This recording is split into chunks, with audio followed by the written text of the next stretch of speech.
Okay, so tracing name, tracing pad. Okay? Hello guys! Okay, so gagawa tayo ng tracing pad o tracing name. So ganito ako gumawa ng aking tracing pad. Okay, so kailangan lang din natin ng pang clip. Itong tutorial na to guys para to sa mga nag-uumpisa pa lang, yung pang wala pa siyang pang press natin. Okay? Okay, so meron tayong clip. So ito yung mga kailangan natin. At least 3 or 4 pwede na. Okay, so kailangan din natin ng brush. Yung katamtaman na brush lang para dito sa ating padding glue. So ito yung gamit kong padding glue, stick grip. Okay, so na maganda to, kulay red. Ayan. So kailangan din natin ng heat gun. Kung wala kang heat gun, okay lang. Okay, so ang purpose kasi nitong heat gun para makagawa ka ng mabilis. Okay, so sa loob ng 1 oras o kalahating oras makakagawa ka kagad ng tracing pad or tracing name. Kumbaga parang nagmamadali or kung meron kang customer na nagmamadali, pwede mo gamitin yung heat gun. Pero kung hindi naman at wala ka naman ganito, patuyuin mo na lang muna. Okay? So meron din tayong acrylic ito. Temporary plate ito ng sasakyan. So ito yung ginagamit ko. Mamaya ipapakita natin kung paano gamitin yan. Yan. So dito meron akong cut na sample. Ito yung aking cut na sample. Yan. So ito yan. Ni-print ko lang siya sa A4 size. 2. Tapos ang gagawin dyan, ikakat na lang yan sa gitna. Okay? Yan. So ang gamit kong cutter, ito lang din naman. Ito, kung meron kang ganito or kung meron kang ganitong maliit, meron naman nakalagay dyan yung A5 size. Yun na lang susundan mo para makat mo yung gitna. Okay? Ayan o. Ganyan lang naman yan o. Ayan. Tapos ikat mo na siya dito para makat mo siya sa gitna ng pantay. Okay? Ayan. So ito yung mga nakat kong sample para sa ating gagawing tracing pad, so, sa tracing name. Nagkat na din ako ng photo paper. Ito yung gagamitin natin na pang cover. At yung sobra na walang print para dito sa ating back ng ating tracing pad or tracing name. Okay? So gagawin lang natin dyan. Pag nakat mo na, i-compile mo lang. Ayan. Okay? Ayan o. So tuloy-tuloy na lang natin. Mabilis lang din naman to guys gawin. Simple lang naman. So kailangan mo lang din na kompleto yung mga ganito mo. Yung pandikit mo. Okay, saka yung ating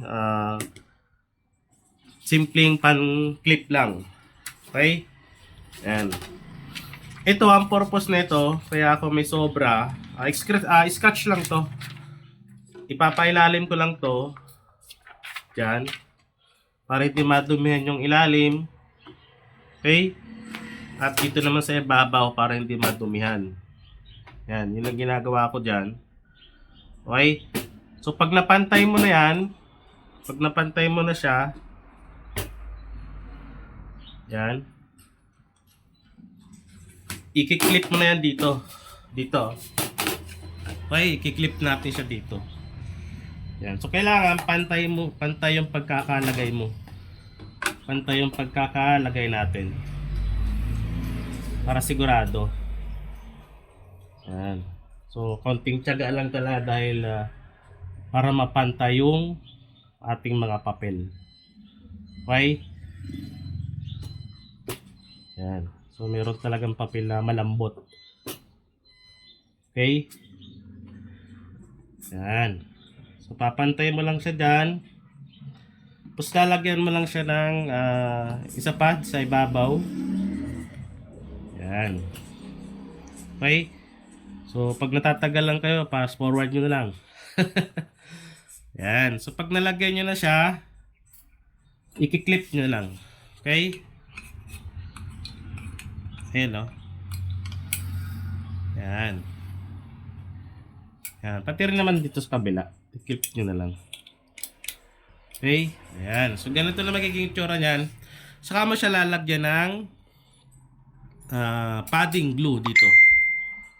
Okay? Ayan. Ayan o. So, ano. Okay guys, kung sa tingin mo okay na at pantay na, ayan, so lalagyan na natin ng padding glue. Itong pamaraan na to guys, para lang to sa mabilisan. Ayan, sa mga nag-uumpisa lang. Pero pag marunong ka na, ayan. So gagawin natin dyan, pag okay na, pantay na, lalagyan natin yung isang clip para may force siya, mahigpit. Okay? So unahin natin dito sa kabila. Ayan, so lalagyan natin siya ng padding glue gamit yung kulay red natin. Okay? So tatantyahin nyo lang yan. So ang ginagawa ko dito, ginagawa ko siya ng 4 or 3 na coating. Okay? Ayan, first coat muna tayo. Ayan, so lalagyan lang natin siya. So ano lang, katamtaman lang para hindi masyado makalat. Ayan. Okay, so tatantyahin nyo lang yung panaglalagay kayo. Ayan. So pag nalagyan mo na yung kabilang side, urong mo lang tong pang-clip natin. So kanina nabanggit ko kailangan 4 or 3 na pang-clip para mas maganda. Okay, so lagyan mo na natin dito sa kabila. Ayan, so tatantyahin nyo lang. Ayan o. Okay. Ganun lang naman kabilis gumawa ng tracing pad or tracing name. So isa-isayin natin yan. So tracing name muna tayo. Sunod natin yung mga lines at yung mga shapes. Okay, itong video na to para sa nag-uumpisa pa lang, yung wala pa talagang idea. Okay, yung wala pa mga tools na maganda. Tapos DIY lang to. Okay, so napaka-importante dyan, meron ka talagang padding na panglagay. Okay, so pag nalagyan mo na, lagyan mo din siya ng clip para tumibay siya, kumapit. Okay, ayan.